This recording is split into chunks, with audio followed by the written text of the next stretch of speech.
ప్రభుత్వం యొక్క ఒత్తిడి వల్లనో, ప్రభుత్వం గొంతు నొక్కడం వల్లనో, ప్రభుత్వం కేసు పెట్టడం వల్లనో మేధావి వర్గం, విద్యార్థి వర్గం, యువకులు, రైతులు, రాజకీయ నాయకులు, రైతులు, వ్యాపారస్తులు సపరేట్ సబ్జెక్టు.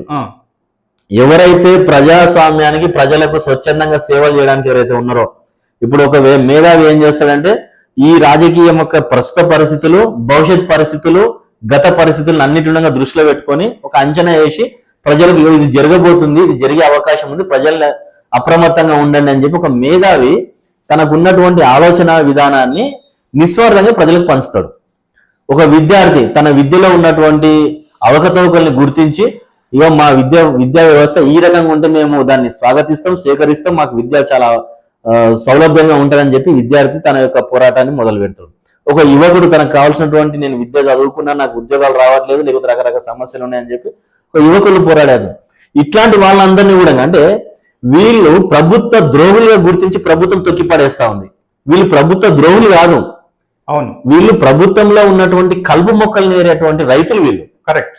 వీళ్ళని ప్రభుత్వం గుర్తించి ఇప్పుడు గతంలో ప్రభుత్వం గుర్తించదు.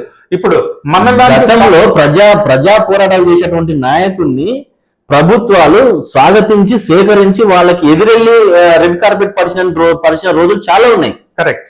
Even last YS Rajasekhara Reddy గారి వరకు కూడా ఎవరైనా ఇలా వైఎస్ రాజశేఖర రెడ్డి గారు అవకాశం ఇవ్వకపోతే ఇక్కడ ఉన్నటువంటి నాయకులు ఎవరైనా బతికిండడం లేవలా? ఇలా ప్రజా పోరాటం అంటే ఒక ప్రజా పోరాటాలు చేసేటువంటి నాయకుల్ని రాజకీయ నాయకులు గుర్తించి వాళ్ళకి ఎదురెళ్ళి స్వాగతం పలికి రెడ్ కార్పెట్ పరిచి ప్రజా సమస్యల్ని అదే గౌరవంగా స్వీకరించేటోడు.